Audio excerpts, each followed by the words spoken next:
আমালিকা সম্প্রদায়ের মনোনীত রাজার নাম ছিল জালুত। সে ছিল অত্যন্ত অত্যাচারী একজন রাজা। বনে ইসরায়েলদের প্রতি সে ভয়ানক অত্যাচার করত। তাদের জনসম্পদ সবই সে কেড়ে নিয়েছিল। তাদের উপর সমাজের নিম্নমানের কাজগুলো সে চাপিয়ে দিয়েছিল। এমনকি বনে ইসরায়েলদের মধ্যকার সুন্দরী রমণীদেরকে জোরপূর্বক তার রাজমহলে সে নিয়ে যেত। জালুতের অত্যাচারে বনে ইসরায়েলরা অধিকাংশই দেশ ত্যাগ করে বাইতুল মুকাদ্দাসে আশ্রয় নিল। সেখানে হযরতে সামুয়েল আলাইহিস সালাম অবস্থান করছিলেন। ফলে বনে ইসরায়েলরা একসময় একজন শক্তিশালী বাদশাহের আবির্ভাবের জন্য হযরতে সামুয়েল আলাইহিস সালামের নিকট প্রার্থনা জানালো। হযরতে সামুয়েল আলাইহিস সালাম বনে ইসরায়েলদের এই অবস্থা দেখে আর সহ্য করতে পারলেন না। তাই তিনি আল্লাহর দরবারে একজন সাহসী, শক্তিশালী এবং ধর্মপরায়ণ বাদশাহের আবির্ভাবের জন্য প্রার্থনা জানালেন। অতঃপর আল্লাহ তাবারাকা ওয়া তাআলা তার নবীর দোয়া কবুল করে হযরতে জিবরাইল আলাইহিস সালাতু ওয়াস সালামকে নবীর নিকট প্রেরণ করলেন।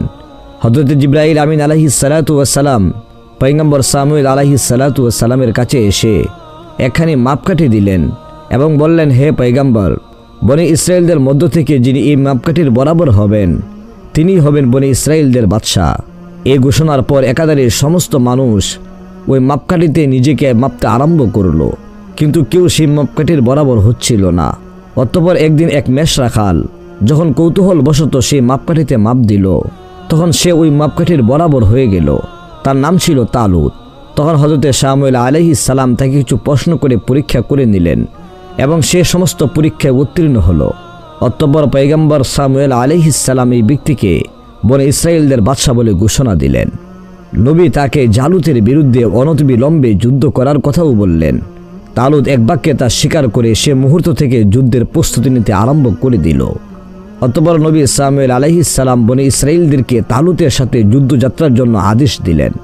কিন্তু বনে ইসরায়েলদের অনেকেই তালুতকে মেষ রাখাল বলে বিদ্রূপ করল এবং তার সাথে যুদ্ধযাত্রায় যেতে অস্বীকার জানালো।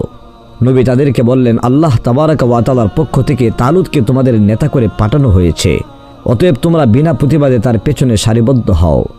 যদি তোমরা এবারের যুদ্ধযাত্রায় কোনরূপ অবহেলা প্রদর্শন করো, তাহলে আল্লাহ তাবারাকা ওয়া তাআলা তোমাদেরকে পুনরায় দুঃখ কষ্টে নিপতিত করবেন এবং তখন তোমরা একটা পশুর মর্যাদাও লাভ করতে সক্ষম হবে না। মৃগী শিয়ালের নেই ঘৃণার পাত্র হিসেবে জঘন্য পরিণতির দিকে অগ্রসর হবে এবং এই অধঃপতন কেউ রোধ করতে পারবে না। কিন্তু বনে ইসরায়েলরা চিরদিনই টেরা বুদ্ধির লোক ছিল। এবারেও তারা পূর্বপুরুষের স্বভাব পরিত্যাগ করতে পারল না। তাই তারা নবীকে বলল, তালুত যে আল্লাহ তাবারাকা ওয়া তাআলার মনোনীত বাদশা, তার কোনো উপযুক্ত প্রমাণ দিন, তাহলে আমরা তার তাবেদারি করে যাব এবং কোনো দ্বিমত পোষণ করব না। তখন হযরতে সামুয়েল আলাইহিস সালাম বললেন, তাবুতে সাকিনা নামক আশ্চর্য সিন্দুকটি আজ শত্রু কবলিত অবস্থায় রয়েছে। তোমরা কেউ তা উদ্ধার করতে সক্ষম নও। তালুত যদি আল্লাহ তাবারাকা ওয়া তাআলার মনোনীত বাদশা হয়ে থাকে, তাহলে সে আজ দিনের মধ্যে সেটি উদ্ধার করে আনতে সক্ষম হবে। আর যদি আল্লাহ তাবারাকা ওয়া তাআলার মনোনীত না হয়, তবে সে সিন্দুকটি উদ্ধার করতে পারবে না। মনে রেখো, তোমাদের মধ্যে যদি কেউ আজ দিনের ভেতরে সিন্দুকটি উদ্ধার করতে পারো, তাহলে আমি তাকে বাদশা বলে ঘোষণা দেব। এবার বনে ইসরায়েলরা একথা শুনে নির্বাক হয়ে গেল, কারণ তাবুত নামক সিন্দুকটি আমালেকা সম্প্রদায়ের রাজা জালুতের গুদামে রক্ষিত আছে বলে সকলেই জানে এবং সেটা উদ্ধার করা স্বাভাবিক কথা নয়। তাই সকলে ধীর হয়ে বসে রইল, কারো মুখ থেকে কোনো কথা বের হলো না। অতঃপর হযরতে সামুয়েল আলাইহিস সালাম তালুতকে ডেকে বললেন, তুমি সোজা পূর্ব দিকে মরুভূমিতে চলে যাও। সেখানে একজন গাড়ি বহনকারীর সাথে সাক্ষাৎ পাবে। তুমি গাড়িতে উঠে তাকে গাড়ি এদিকে চালিয়ে নিয়ে আসতে বলবে। অতঃপর পয়গম্বর সামুয়েল আলাইহিস সালাতু ওয়াস সালামের কথা মতে তালুত তাৎক্ষণিক পূর্ব দিকের মরুভূমির মাঝে গিয়ে দেখেন দুজন মানুষ একটি গাড়ি টেনে নিয়ে আসছে। গাড়ির উপরে একটি বাক্স রয়েছে। তখন তিনি গাড়ির উপরে গিয়ে বসলেন এবং চালকদেরকে গাড়ি এদিকে চালানোর আদেশ দিলেন। চালকরা তখনই গাড়ি ঘুরিয়ে এদিকে চালাতে আরম্ভ করল। অল্প সময়ের মধ্যে তালুত সিন্দুক নিয়ে নবীর কাছে পৌঁছে গেল। তখন নবী বনে ইসরায়েলদের ডেকে তা দেখালো এবং তালুতের বাদশাহীর স্বীকৃতি দিতে বলল। তখন বনে ইসরায়েলরা বাধ্য হয়ে তালুতের নেতৃত্ব মেনে নিল। তালুত তখন বনে ইসরায়েলদেরকে জালুতের বিরুদ্ধে যুদ্ধযাত্রার জন্য তড়িৎ প্রস্তুতি নিতে বললেন। হযরতে সামুয়েল আলাইহিস সালাম একটি লোহার বর্ম তালুতকে দান করে বললেন, এই বর্ম যার শরীরে মানাবে এবং মাপে খাটবে, জালুত তার হাতেই নিহত হবে। অতঃপর তালুত সে বর্মটি পরল এবং দেখা গেল তার শরীরের বর্মটি উপযুক্তভাবে মানিয়েছে। তখন নবী তাকে বলল, এখন যুদ্ধযাত্রা আরম্ভ করতে পারো। অতঃপর তালুত হযরতে শামুয়েল আলাইহিস সালামের নিকট থেকে বিদায় নিয়ে যুদ্ধযাত্রা আরম্ভ করলেন। তার সাথে প্রায় ৮০,০০০ বনে ইসরাইল সৈন্য এগিয়ে চলল। ওদিকে জালুতের গুপ্তচরেরা তালুতের আক্রমণের কথা জালুতকে জানিয়ে দিল। তারা এই খবর জানতে পেরে তড়িৎ রণসজ্জায় সজ্জিত হলো। তালুত সৈন্যদেরকে নিয়ে পথ চলতে আরম্ভ করল। প্রতিমধ্যে একসময় সমস্ত সৈন্যদের থামিয়ে তিনি বললেন, আল্লাহ তাবারাকা ওয়া তাআলা কিছুক্ষণের মধ্যে তোমাদের একটা নদীর সম্মুখীন করবেন। তখন তোমরা নদীর পানি কেউ পান করবে না। যদি একান্ত পান করতে ইচ্ছা করো তাহলে মাত্র এক অঞ্জলি পান করবে, তাহলে আমার তাবেদার হিসেবে বলবৎ থাকবে। আর যদি তোমরা অধিক পরিমাণে পানি পান করো তাহলে আর আমার তাবেদারদের অন্তর্ভুক্ত থাকবে না এবং নাফরমানদের অন্তর্ভুক্ত হয়ে যাবে। একথা বলে আবার পুনরায় পথ চলতে আরম্ভ করলেন। কিছুদূর অগ্রসর হওয়ার পর তারা এক জঙ্গলের ভেতরে প্রবেশ করে এক নদীর সম্মুখীন হলো। নদীর পানি ছিল অত্যন্ত স্বচ্ছ এবং পরিষ্কার। অতঃপর সেখানে তালুত সৈন্যদের নিয়ে কিছু সময় বিশ্রাম নিলেন। এ সময় বনী ইসরাইলদের সৈন্যরা অধিকাংশই পেট ভরে পানি পান করে নিল। কিছু সৈন্য তাদের সেনাপতির আদেশ অনুসারে এক অঞ্চলেই পানি পান করল, আবার কিছু আদৌ পান করলই না। তবে তাদের সংখ্যা ছিল নিতান্তই কম। যারা অধিক পানি পান করল তাদের অবস্থা অনেক খারাপ হয়ে গেল। তাদের জিহ্বা বের হয়ে গেল, পেট ফুলে গেল এবং অসহ্য যাতনায় চিৎকার করতে করতে অল্প সময়ের মধ্যেই তারা মারা গেল। মোট ৮০,০০০ সৈন্যের প্রায় সকলেই অধিক পানি পান করে মৃত্যুর মুখে পতিত হলো। যারা অল্প পানি পান করেছিল তাদের সংখ্যা ছিল মাত্র ৩১৩ জন। তারা সকলেই সুস্থ ছিল। তালুত অল্প সংখ্যক সৈন্য নিয়ে জালুতের সাথে যুদ্ধ করতে অগ্রসর হলো। অল্প সংখ্যক সৈন্যদের মাঝে ছিলেন যুবক হযরতে দাউদ আলাইহিস সালাম। তিনি তখনও ছিলেন খুব ছোট। তার ৬ ভাই ও পিতাসহ তিনি এই যুদ্ধে অংশগ্রহণ করেন। এই যাত্রার পথ চলার সময় মাঠ থেকে তিনি ৩টি পাথর কুড়িয়ে নিয়েছিলেন। এই পাথরগুলো তার নিকট সংরক্ষিত ছিল। তিনি যুদ্ধের জন্য এই পাথরকে সর্বশ্রেষ্ঠ অস্ত্র মনে করে এগুলোকে বুকের সাথে লাগিয়ে রেখেছিলেন। ওদিকে জালুত কয়েক লক্ষ অস্ত্রধারী সৈন্য নিয়ে তালুতের সৈন্যদের অপেক্ষায় পথ বসেছিল। যখন জালুত দেখল মাত্র ৩১৩ জন সৈন্য নিয়ে তালুত যুদ্ধের ময়দানে এসে হাজির হয়েছে, তখন সে একটি অট্ট হাসি দিয়ে বলতে লাগলো, এ ক্ষুদ্র দলের সাথে যুদ্ধে অবতীর্ণ হওয়া অত্যন্ত লজ্জাকর একটি ব্যাপার। বনে ইসরায়েলি সৈন্যরা জালুতের বিশাল বাহিনী দেখে আপসের মধ্যে বলাবলি করতে লাগলো, আমরা ক্ষুদ্র সংখ্যক সৈন্যরা এই বিশাল বাহিনীর সাথে মোকাবেলা করতে পারবো না। অতএব আমাদের আত্মসমর্পণ করা ছাড়া আর কোনো পথই যে খোলা থাকলো না। আবার কেউ কেউ বলতে লাগলো, আমরা যদিও সংখ্যায় কম, তবে আল্লাহ তাবারাকা ওয়া তাআলা আমাদের সাথে আছেন। অতএব আমরা এই বিশাল সৈন্য বাহিনীর সাথে মোকাবেলা করবই। নিশ্চয় আল্লাহ পাক আমাদেরকে সাহায্য করবেন। অনেক ক্ষেত্রে আল্লাহ তাবারাকা ওয়া তাআলা ক্ষুদ্র দলকে বিশাল বাহিনীর মোকাবেলায় জয়যুক্ত করে থাকেন। অতঃপর বনে ইসরাইলরা জালুতের সৈন্যদের সম্মুখে এসে হাজির হলো। তখন আল্লাহর দরবারে ফরিয়াদ করে তারা বলতে লাগলো, হে দয়াময়, আমরা তোমার নবীর নির্দেশক্রমে এই জিহাদে অবতীর্ণ হয়েছি। তুমি আমাদের সাহায্য করো যেন আমরা কাফেরদের সাথে যুদ্ধে বিজয়ী হতে পারি। তুমি আমাদেরকে দৃঢ় রেখো, আমাদের প্রয়োজনীয় শক্তি দান করো। জালুত বনে ইসরায়েলের নগণ্য সৈন্য দেখে তাদের কাছে দূত প্রেরণ করল। জালুতের প্রেরিত দূত তালুতের কাছে এসে বলতে লাগলো, তোমার ক্ষুদ্র দলের সাথে যুদ্ধে প্রবৃত্ত হলে আমাদের মান ইজ্জত রক্ষা পাবে না। তার চাইতে তোমরা আমাদের কাছে আত্মসমর্পণ করো। যদি একথায় তোমরা রাজি না হও তবে প্রথমে আমার একার সাথে তোমরা মল্ল যুদ্ধে অবতীর্ণ হও, যার মাধ্যমে আমি পরীক্ষা করে দেখব যে তোমরা যুদ্ধে টিকো কিনা। জালুতের কথা শুনে তালুত দূতকে বলে দিলেন, জালুত যেন আল্লাহর ক্ষুদ্র দল দেখে মনে না করে যে আমরা দুর্বল। আমাদের সাথে মহান পরাক্রমশালী আল্লাহ তাবারাকা ওয়া তাআলা রয়েছেন। অতএব জালুতের বিশাল সৈন্যবাহিনীকে আমরা পরোয়া করি না। যারা আল্লাহর রহমতের উপর নির্ভর করে যুদ্ধে অবতীর্ণ হয় তারা ক্ষুদ্র হলেও বিজয়ী হয়ে থাকে। এর অসংখ্য নজির পৃথিবীতে বিরাজমান রয়েছে। একথা বলে তিনি দূতকে বিদায় করে দিলেন। অতঃপর তালুত বনে ইসরায়েলদেরকে উদ্দেশ্য করে বলতে লাগলেন, তোমাদের মধ্যে এমন কেউ কি আছো যে কাফের জালুতের মুন্ডুটা কেটে আনতে পারো? তালুতের কথায় প্রথমে কেউ সাড়া দিল না। তাই তিনি পুনরায় বললেন, তোমরা আল্লাহ তাবারাকা ওয়া তাআলার রহমতের বাহিনী, তোমরা সাহস করে সম্মুখে অগ্রসর হও। নিশ্চয়ই আল্লাহ তাবারাকা ওয়া তাআলা তোমাদের সাহায্য করবেন। অতএব কে আছো যে আনন্দের সাথে এই কাজ করতে রাজি আছো? মনে রেখো, যে ব্যক্তি জালুতের মাথা কেটে এনে আমার সামনে হাজির করতে পারবে তাকে আমি আমার রাজ্যের অর্ধেক দান করব এবং আমার রাজ্যের সুন্দরী কন্যাদের সাথে তার বিয়ে দিয়ে দেব। এমনকি তোমরা এটাও জানো যে আমার একটি সুন্দরী রমণী রয়েছে, যে কন্যার সুন্দরের কোনো তুলনা হয় না। আমি রাজা ঘোষণা দিচ্ছি, আমার সেই সুন্দরী কন্যাকে তোমার সাথে বিয়ে দিয়ে দেব। এই আহ্বানে কেউ তেমন উৎসাহিত হতে দেখা গেল না। তখন তালুত নিজেই জালুতের মোকাবেলার জন্য প্রস্তুতি নিয়ে নিল। এমন সময় রেশমি পোশাক পরিহিত উজ্জ্বল বর্ণের এক সুদর্শন যুবক, নাম তার দাউদ আলাইহিস সালাম, তিনি এসে তালুতকে বলতে লাগলেন, মাহাত্ম, আমি জালুতের মস্তক ছিন্ন করে নিয়ে আসতে প্রস্তুত আছি। আমি আল্লাহ তাআলার উপর নির্ভর করে সম্মুখে অগ্রসর হচ্ছি। আপনি আমার জন্য আল্লাহর দরবারে দোয়া করুন। এ সময় লৌহ বর্ম পরিহিত বিরাট দেহের অধিকারী রাজা জালুত অষ্টপৃষ্ঠে সেখানে এসে বলল, তোমাদের মধ্যে কে আছে যে আমার সাথে মোকাবেলা করবে? আমি ক্ষণিকের মধ্যে তোমাদের অস্তিত্ব নিশ্চিহ্ন করে দিচ্ছি। তোমরা আমার সাথে যুদ্ধের নামে যথেষ্ট অপমান করেছ, এই অপমানের সাজা আমি এখনই দিচ্ছি। একথা বলে সে উন্মুক্ত তরবারি নিয়ে সম্মুখে অগ্রসর হলো। তখন হযরতে দাউদ আলাইহিস সালাম গিয়ে তার সম্মুখে উপস্থিত হলেন। তার হাতে কোনো অস্ত্র ছিল না। হযরতে দাউদ আলাইহিস সালামকে দেখে সে বলতে লাগলো, তুমি নিরস্ত্র বালক, আমার সম্মুখে কেন এসেছ? হযরতে দাউদ আলাইহিস সালাম বললেন, আমি তোমার সাথে যুদ্ধ করব। জালুত এবার জিজ্ঞেস করলো, তুমি কি দিয়ে আমার সাথে যুদ্ধ করবে? হযরত দাউদ আলাইহিস সালাম বললেন, আমার নিকট কিছু রহমতি পাথর আছে, এ পাথর দ্বারা তোমার মস্তককে আমি খণ্ড বিখণ্ড করে দেব। এবার জালুত হযরত দাউদ আলাইহিস সালামের কথা শুনে তাচ্ছিল্যের হাসি হাসতে লাগলো এবং সে বলে উঠল, তোমার যুদ্ধের প্রস্তুতি দেখে আমার দয়া হয়, তাই তোমাকে বলছি, এ বয়সে তোমার জীবনটাকে নষ্ট করে কি লাভ? তার চেয়ে তুমি ফিরে গিয়ে জীবনটা রক্ষা করো।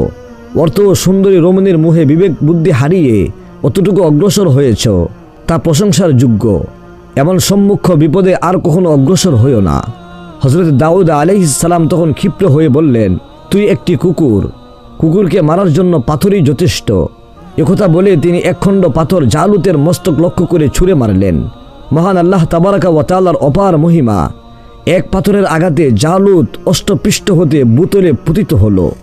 তখন হযরত দাউদ আলাইহিস সালাম বাকি দুখণ্ড পাথর তার শরীরের উপর নিক্ষেপ করলেন।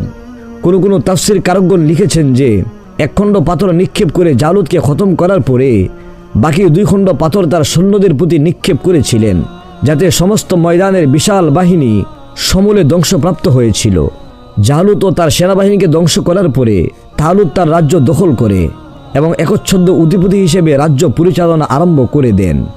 এদিকে তালুত হযরত দাউদ আলাইহিস সালাতু ওয়াস সালামকে অর্ধ রাজ্য দান করা এবং কন্যা বিবাহের সম্পাদনের কথা সম্পূর্ণরূপে ভুলে যায়। কেননা যুদ্ধের পূর্বে তালুত বলেছিল যে যে ব্যক্তি জালুতকে হত্যা করবে তাকে আমার রাজ্যের অর্ধেক দান করব এবং তার সাথে আমি আমার মেয়ের বিবাহ দিব। কিন্তু যুদ্ধে জয়লাভ করার পর তালুতের মন পাল্টে যায়, তাই সে বিষয়টি গুরুত্ব না দিয়ে এড়িয়ে যেতে থাকে। এভাবে কিছুদিন অতিবাহিত হওয়ার পর বনে ইসরায়েলের কিছু লোক গিয়ে বাদশাহ তালুতের নিকট তার ওয়াদার বিষয়ে আলাপ করতে লাগলেন। তখন তার মনে একটু গৌরবের সৃষ্টি হয়, তাই সে বনে ইসরায়েলদেরকে বলে দিল যে আমার কন্যা অত্যন্ত সুন্দরী, কিন্তু যুবক দাউদ তো তামাটে রঙের এবং তার চক্ষু বিশ্রী। এছাড়া আমি যে এখন বিশাল রাজ্যের অধিপতি হয়েছি, তাতে যে কোনো রাজ্যপুত্রের সাথে আমার কন্যার বিবাহ করানো উচিত। সাধারণত একটা ছেলের সাথে শাহাদাতের বিবাহ আদৌ সম্ভব নয়। দ্বিতীয় অর্ধেক রাজ্যের কথা বলেছিলাম বটে, কিন্তু সে তো আমার সঙ্গী হিসেবে আমার বর্ম পরিধান করে যুদ্ধের ময়দানে গিয়ে জালুতকে পাথর নিক্ষেপ করেছে। আমার সহায়তা ছাড়া একা গিয়ে জালুতকে হত্যা করতে সক্ষম হয়নি। তাছাড়া জালুতের মূল্যচ্ছেদ করে আমার সম্মুখে হাজির করতেও সক্ষম হয়নি। অতএব এই আংশিক কাজের জন্য রাজ্য দানের কথা আমি ঘোষণা দেইনি। তালুত শয়তানের দুকায় নিজ ওয়াদা আর রক্ষা করল না। বনি ইসরায়েলদের লোকেরা হযরতে দাউদ আলাইহিস সালামের নিকট এই খবর জানালে হযরত দাউদ আলাইহিস সালাম তখন বললেন, আমি তালুতের কন্যা এবং এর রাজ্য লাভের প্রত্যাশী নই। একথা বলে তিনি তার ভাই ও পিতাকে নিয়ে পয়গম্বর সামুয়েল আলাইহিস সালামের নিকট চলে যান। পয়গম্বর সামুয়েল আলাইহিস সালাম হযরত দাউদ আলাইহিস সালাতু ওয়াস সালামকে দেখে বলতে লাগলেন, এই যুবক একদিন নবুয়তি লাভ করবে এবং সমগ্র দেশের অধিপতি হবে। তোমরা সকলে তার কদর করিও এবং তার কথা অনুসারে চলার চেষ্টা করিও, এতে তোমাদের মঙ্গল হবে। অতঃপর হযরত দাউদ আলাইহিস সালাম তার 70 জন সঙ্গী নিয়ে পার্বত্য এলাকায় চলে গেলেন। সেখানে গিয়ে তিনি একখানা মসজিদ তৈরি করে গভীর ইবাদত বন্দেগীতে মশগুল হয়ে গেলেন। হযরত দাউদ আলাইহিস সালামের নির্জন পর্বতে ধ্যানমগ্নতা দেখে অনেক লোকের ভয় হলো এবং তারা তাদের বাদশা তালুতকে হযরত দাউদ আলাইহিস সালামের ধ্যানমগ্নতার কথা জানালো এবং বলতে লাগলো যে ব্যক্তি একটি সামান্য পাথরের আঘাতে জালুতের বিশাল বাহিনী সহ তাকে সমরে নিশ্চিহ্ন করে দিয়েছে, সে আপনাকেও পরাস্ত করতে সক্ষম। অতএব আপনি তাড়াতাড়ি ব্যবস্থা গ্রহণ করুন। তালুত এই খবর পেয়ে একদল সৈন্য নিয়ে পাহাড়ের দিকে অগ্রসর হলো। সারাদিন পথ চলার পর সন্ধ্যাবেলায় হযরত দাউদ আলাইহিস সালাতু ওয়াস সালামের ওই মসজিদের সন্নিকটে গিয়ে পৌঁছালো। ক্লান্ত শ্রান্ত সৈন্যরা এবং বাদশাহ মসজিদকে ঘেরাও করে বসে বসে বিশ্রাম নিল। এমতাবস্থায় অবসন্ন শরীর নিয়ে দীর্ঘ সময় বসে থাকা তাদের পক্ষে সম্ভব হলো না। এক সময় তারা এক এক করে সকলেই মাটিতে গড়িয়ে পড়ে গভীর নিদ্রামগ্ন হয়ে গেল। গভীর রজনীতে পয়গম্বর দাউদ আলাইহিস সালাম ও তার সঙ্গীগণ মসজিদের বাহিরে এসে দেখলেন যে বাদশাহ তালুত ও তাদের সৈন্য মসজিদে ঘেরাও করে নিদ্রায় অচেতন হয়ে রয়েছে। তখন ঘটনা বুঝতে তাদের আর কোনো বাকি থাকলো না। পয়গম্বর হযরত দাউদ আলাইহিস সালাম তালুতের নিকট গিয়ে তার তরবারিখানা হাতে নিয়ে একটি পাথরের উপর মারলেন। পাথর দুই টুকরা হয়ে গেল। তখন তিনি পাথরের খণ্ড দুটি তালুতের পেটের উপর রেখে দিলেন এবং একখানা পত্র লিখলেন। পত্রে তিনি লিখলেন, আমি তোমার ভীতির কারণ হয়েছিলাম বলেই তোমার রাজ্য ছেড়ে জঙ্গলে আশ্রয় নিয়েছি, যাতে তুমি নির্বিঘ্নে রাজ্য পরিচালনা করতে পারো। কিন্তু তুমি আমাকে হত্যা করার জন্য এ পর্যন্ত এসেছো জেনে আমি দুঃখিত নই। অচেতন অবস্থায় আমাদের প্রতি আক্রমণ করে হত্যা করার সিদ্ধান্ত নিয়ে এখানে তুমি উৎপেতে বসেছিলে, কিন্তু তোমার নিয়তের প্রতি আল্লাহ তাবারাকা ওয়া তাআলার মঞ্জুরি নেই, তাই তোমরা অচেতন নিদ্রামগ্ন হয়েছ। আমরা এই সুযোগে তোমাদেরকে দ্বিখণ্ডিত করতে সক্ষম ছিলাম, কিন্তু নিদ্রামগ্ন মানুষকে হত্যা করা কাপুরুষের মতো কাজ, তাই তোমাদেরকে নিরাপদ করে দিলাম। তোমার পেটের উপর যে দ্বিখণ্ডিত পাথর রয়েছে তা আমার হাতে দ্বিখণ্ডিত হয়েছে। এ পাথর দ্বিখণ্ডিত না করে যদি তোমার প্রতি তরবারি নিক্ষেপ করতাম তাহলে তুমি দ্বিখণ্ডিত হতে, কিন্তু তা না করে তোমার প্রতি উদারতা প্রদর্শন করলাম। তুমি আল্লাহর শুকর আদায় করে রাজধানীতে ফিরে যাও, না হয় তোমার ভীষণ বিপদ হবার সম্ভাবনা রয়েছে। এই কথাগুলো লিখে পত্রখানি তরবারিতে গেঁথে তা বাদশাহ তালুতের বুকের উপর রেখে তিনি মসজিদে ফিরে গেলেন। অতঃপর ভোরবেলা তালুত ঘুম থেকে উঠে তার বুকের উপর রাখা চিঠি এবং তরবারি এবং পাথরের টুকরো দেখতে পেল। তখন সে পত্রখানি পাঠ করে খুবই লজ্জিত হলো এবং সৈন্যদেরকে নিয়ে তার রাজধানীতে ফিরে গেল। অতঃপর আবার কিছুদিন পর তালুত লোক প্রেরণ করে হযরত দাউদ আলাইহিস সালামকে হত্যার পরিকল্পনা নেয়। সে সময় হযরত দাউদ আলাইহিস সালাম মসজিদের বাহিরে ছিলেন। সেজন্য শত্রুপক্ষ হযরত দাউদ আলাইহিস সালামকে চিনতে না পেরে অসংখ্য মানুষকে হত্যা করেছিল, যারা ছিল দরবেশ ও উলি আল্লাহর অন্তর্ভুক্ত। পরপর দুটি আক্রমণ ব্যর্থ হওয়ায় তালুত খুবই চিন্তিত হলো। বিশেষ করে তার পরামর্শ পরিষদ তাকে বলল, এ যাবৎ আপনি অতি নিরাপদে রাজ্য পরিচালনা করেছেন, আগামীতে মনে হয় আপনার উপর বিপদ আসবে, কারণ দাউদের নেই একজন সৎ ব্যক্তিকে আপনি প্রতারণা করেছেন। দ্বিতীয়ত তাকে হত্যা করার পরিকল্পনা বারবার ব্যর্থ হচ্ছে, এটাই তার মহত্বের বড় নিদর্শন। অতএব হযরত দাউদ আলাইহিস সালামের সাথে উদ্বেগ বাড়াবাড়ি না করে তাকে ডেকে আপনার কন্যার সাথে বিবাহ দিয়ে দিন এবং রাজ্যের অর্ধেক অংশ তাকে ছেড়ে দিন। আপনি আমাদের প্রস্তাবে অস্বীকৃতি দান করলে আমরা আপনার সঙ্গে থাকব না, কারণ আপনার প্রতি আরোপিত গজব থেকে আমরা বাঁচতে পারবো না। এছাড়া সবচেয়ে ভয়ের কথা হলো পয়গম্বর সামুয়েল আলাইহিস সালাম হযরত দাউদ আলাইহিস সালামকে ভবিষ্যৎ পয়গম্বর বলে উল্লেখ করেছেন। এমতো অবস্থায় এখনই আপনার সিদ্ধান্ত আমাদেরকে বলে দেন। ফলে তালুত তার পরিষদের কথা শুনে বয়ে বিহব্বল হয়ে পড়ল। বিশেষ করে দাউদ আলাইহিস সালাতু ওয়াস সালামকে হত্যার ষড়যন্ত্রগুলো বারবার ব্যর্থ হওয়ার ঘটনাগুলা একা একা ভেবে খুবই অস্থিরতা বোধ করল। তখন সে বলতে লাগলো, আমি দাউদের নিকট কন্যা সাথী দেব এবং তাকে রাজ্যের অর্ধেক লিখে দেব। আপনারা এ ব্যাপারে সময় নির্ধারণ করে আমাকে অবগত করুন। তালুতের কথা অনুসারে পরিষদের সদস্যগণ সময় নির্ধারণ করে তাকে জানালো। তালুত তখন হযরত দাউদ আলাইহিস সালামকে দরবারে হাজির করার জন্য তার কাছে একজন দূত প্রেরণ করলেন। দূত হযরত দাউদ আলাইহিস সালামের নিকট পৌঁছে সমস্ত বিষয়ে বিস্তারিত আলোচনা করল। হযরত দাউদ আলাইহিস সালাম দূতের কথা শুনে বললেন, তালুত অন্যায়ভাবে অনেক মুসলমানকে হত্যা করেছে, অতএব এর কাফারা না হওয়া পর্যন্ত আমি তার কাছে যাব না। আগত ধর্মযুদ্ধে অংশগ্রহণ করে যতগুলো মুসলমান সে হত্যা করেছে ততগুলো কাফেরকে হত্যা করে নিজ কৃতকর্মের জন্য আল্লাহর দরবারে তওবা করবে। এরপরে আমি তার দরবারে যেতে পারি, অন্যথায় আমি তার কাছে যাব না। পয়গম্বর দাউদ আলাইহিস সালামের এই কথা শুনে দূত সেখান থেকে বিদায় নিল। অতঃপর দূত হযরত দাউদ আলাইহিস সালামের নিকট থেকে ফিরে এসে তালুতকে সবিস্তার খবর অবগত করল। তখন তালুত হযরত দাউদ আলাইহিস সালামের ফরমান শুনে আরও অধিক ভীত হয়ে গেল এবং আগামী ধর্মযুদ্ধে অংশগ্রহণের জন্য রাজিও হলো। কিছুদিনের মধ্যে কাফের ও মুসলমানদের ভিতরে একটা যুদ্ধ আরম্ভ হলো।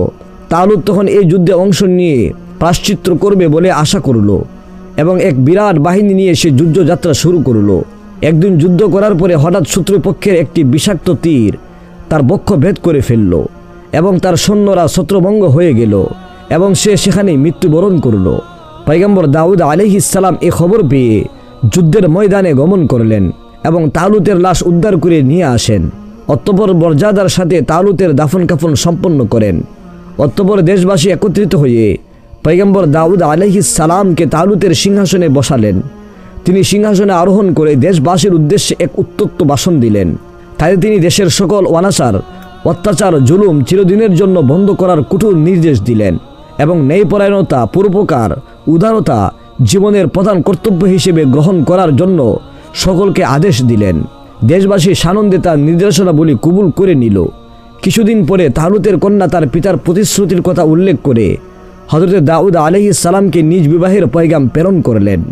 পয়গম্বর দাউদ আলাইহিস সালাতু ওয়াস সালাম তালুতের অঙ্গীকারের কথা উল্লেখ করে তালুতের কন্যার নিকট একখানা পত্র লিখলেন। পত্রে তিনি উল্লেখ করলেন তার পিতার প্রতিশ্রুতি রক্ষা করা একমাত্র তার উপরই ভরসা ছিল, অন্য কারো উপর রক্ষা করার কোনো দায়িত্ব নেই। এমত অবস্থায় তালুত যখন ইন্তেকাল করেছে তখন তার প্রতিশ্রুতি শেষ হয়ে গিয়েছে। এখন আপনার বিবাহের বিষয়টি একান্ত আপনার নিজস্ব ব্যাপার। এক্ষেত্রে যদি আমার সাথে শাদী করার কোনো ইচ্ছা আপনার থাকে তবে নতুন করে প্রস্তাব পাঠান। আপনার পিতার প্রতিশ্রুতি সেখানে থাকবে না। আমি যে আজ রাজসিংহাসনে বসেছি তাও সেই প্রতিশ্রুতির আওতামুক্ত।